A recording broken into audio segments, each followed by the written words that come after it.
శవం దొరకలేదని అమాయకుడిని చంపేశారట. ఏదైతే శ్రీధర్ వర్మ ఉదంతంలో కొత్త మలుపు తిరిగింది. ఏంటంటే వాళ్ళ వదిన ఆస్తి కాజేయడానికి శవాన్ని చూస్తే ఆవిడ భయపడిపోతుందట.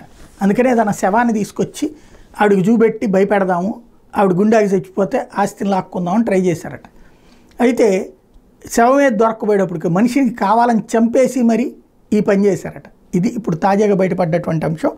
పశ్చిమ గోదావరి జిల్లా ఉండి మండలం ఎండగండి గ్రామంలో మృతదేహం పార్సిల్ కేసులో రోజుకు ఒక కొత్త విషయం వెలుగు చూస్తోంది.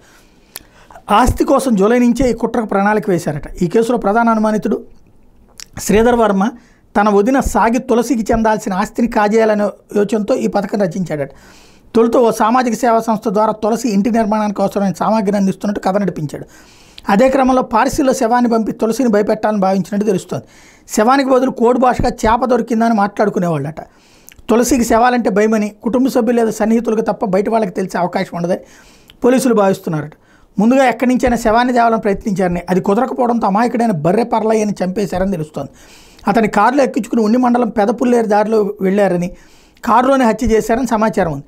ఈ నెల 17 హత్య చేసి ఉంటే 19వ తేదీ వరకు మృతదేహాన్ని ఎక్కడ దాచారు, శవాన్ని పార్సిల్ చేసి తులసిని బెదిరిస్తే వచ్చే ఆస్తిని ఎంతమంది కాజేయాలనుకున్నారు, దాని మీద దర్యాప్తు కొనసాగుతోంది. శవాన్ని పంపిన అనంతరం ఈ నెల 20 నుంచి అదృశ్యమైన శ్రీధర్ వర్మని మచిలీపట్నం సమీపంలో అదుపులో తీసుకుని విచారించగా విస్తుపోయే విషయాలు వెలుగు చూస్తున్నాయి. తులసికి ఉన్న సుమారు 3 ఎకరాల ఆస్తి మీద కన్నేసింది శ్రీధర్ వర్మ లేక అతన్ని ఎవరైనా ప్రేరేపించారా అనేది తేలాల్సి ఉంది. పూర్తి వివరాలను 2-3 రోజుల్లో వెల్లడిస్తామని చెప్పి ఎస్పీ చెప్తున్నారు.